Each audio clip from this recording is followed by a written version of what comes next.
Hi, Nose Creek. It's Mrs. Lovell here. I just got this new book called Terry Fox and Me, and it's a book about before Terry Fox became a national hero for running in the Marathon of Hope with his prosthetic leg.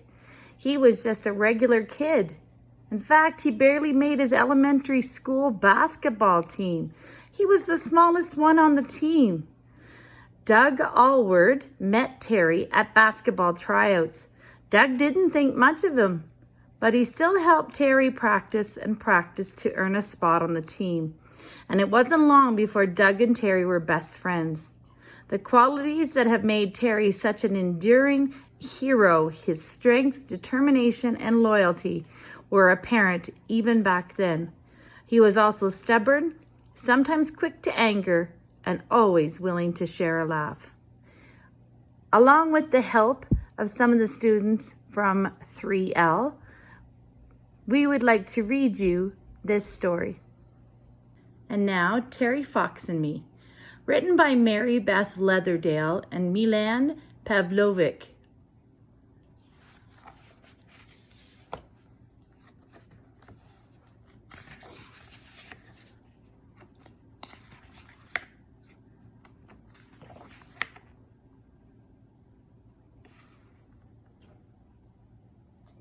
Every friendship starts somewhere. Ours begins at the Mary Hill Cobras basketball tryouts in a small city in British Columbia, where two rivers meet and become one. The coach blows his whistle and the drills begin. The kid in the yellow shirt is the only one shorter than me. What if I'm the worst player? I dribble, I pass, I shoot baskets, I block shots, I make the first string. The short kid is the worst player. His name is Terry Fox. The coach says wrestling might be a better sport for him. But if Terry comes to practice, the coach won't cut him from the team. I shouldn't be glad that I'm better than Terry, but I am.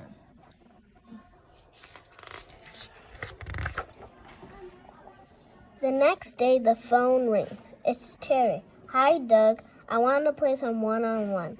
I need to work on my game. I'm busy, I say. I'm not really busy. I just don't want to play with the worst kid on the team. A week later, Terry, he's still calling. This guy won't give up. I like to win. I say yes. But all summer long, Terry and I practice. Terry learns to keep his head up, stay low, step back, fake. Terry's not so bad. He's funny. He likes science. Best of all, he loves basketball too. Even though I beat him in every game, he never complains. By the time school starts, Terry is good enough to be on the roster. One of the 12 best players on the team. I have a new best friend. Long we're in high school. Terry grows taller than me. Now when we play one-on-one, he beats me 21-0. I don't mind losing to Terry though. Well, a little. Terry and I don't hang out much anymore. He's busy with his new basketball teammates, going to parties and hanging out with friends. I'm busy too, training for the biggest cross-country race of my life, the provincial championships. Cross-country is the one sport Terry doesn't like. Maybe it's because he's always far behind me. Night before the championships, my mind is spinning.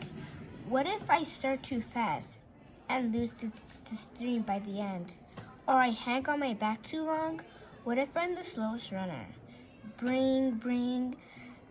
The phone startles me. It's Terry's good luck tomorrow. He says, just do your best, Doug.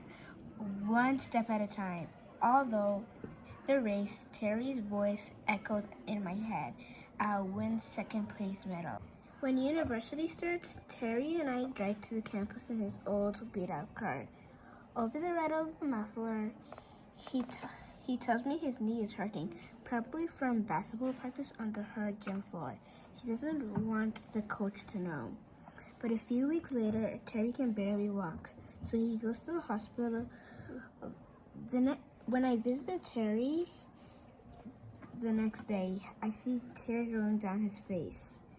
He has a rare type of cancer. They're gonna amputate his leg.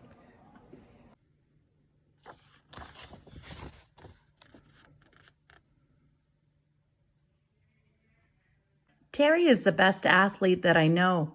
What can he do with only one leg? But Terry says not to feel sorry for him. Losing his leg is just a new challenge. After his operation, he shows me a magazine article about a guy with one leg who ran the New York City Marathon. Maybe I'll run across Canada, he says. I believe him. Terry tells me a secret. He wants to run across Canada to raise money for cancer research. Will you help me train? I tell him to start slow, to run a little farther each day, give his body time to recover. In a year or two, he'll be ready. But it's not just Terry's body that has to adapt to running.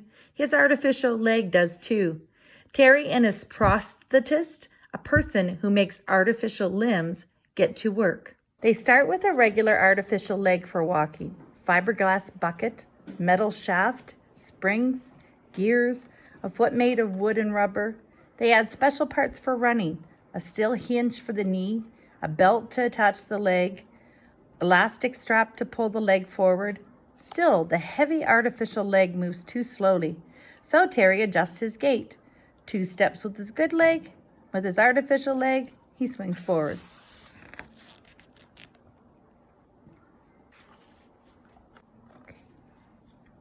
Even with the new leg, running is very painful for Terry.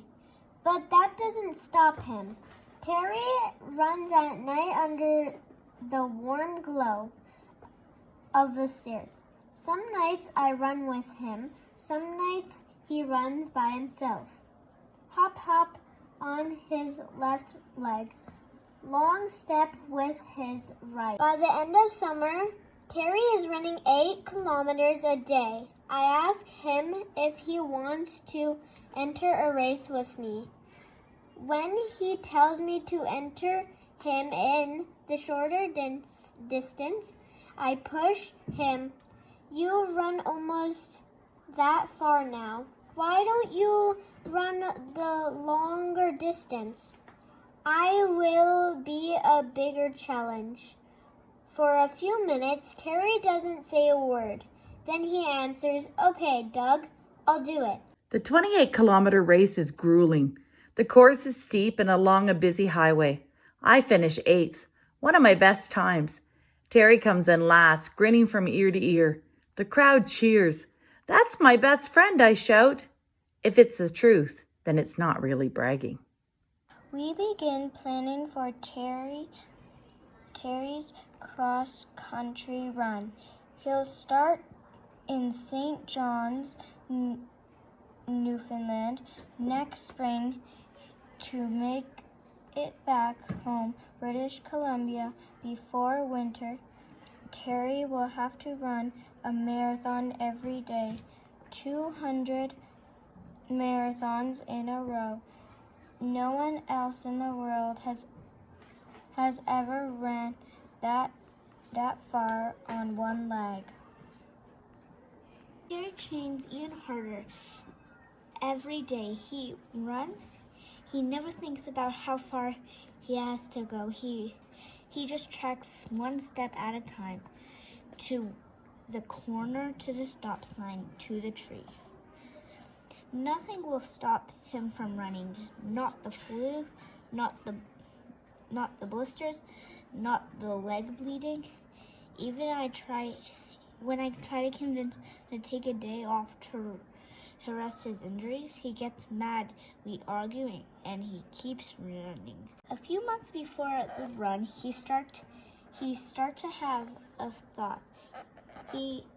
I'm supposed to drive the van, get Terry water and food, keep track of how far he runs each day, talk to reporters and collect money. How will I do all of that.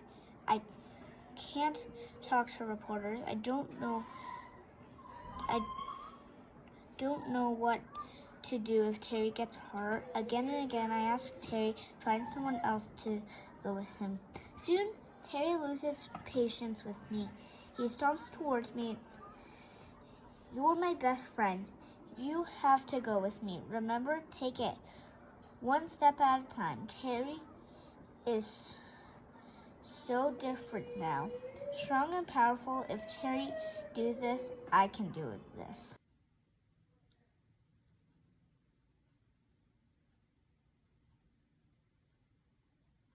When spring arrives, Terry's ready. So am I. We pick up the brand new camper van that will be our home for the next 5 months. It has everything we need: fridge, stove, stereo, beds, stinky chemical toilet. We load the cupboards with all of Terry's favorite foods: cereal, oranges, chocolate chip cookies, canned spaghetti, baked beans, peanut butter, and jelly. We gather all of Terry's running gear: 8 pairs of running shoes, 5 white t-shirts, 4 pairs of gray shorts, 3 artificial legs, 1 lucky sock.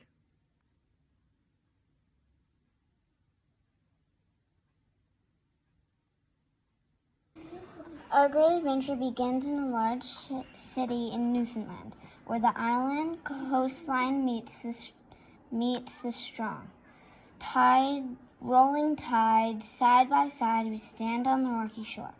Terry dips his artificial leg into the swirling water. He turns to look up and at the steep hill ahead. Just do your best, Terry, I smile. One step at a time, then he starts to run.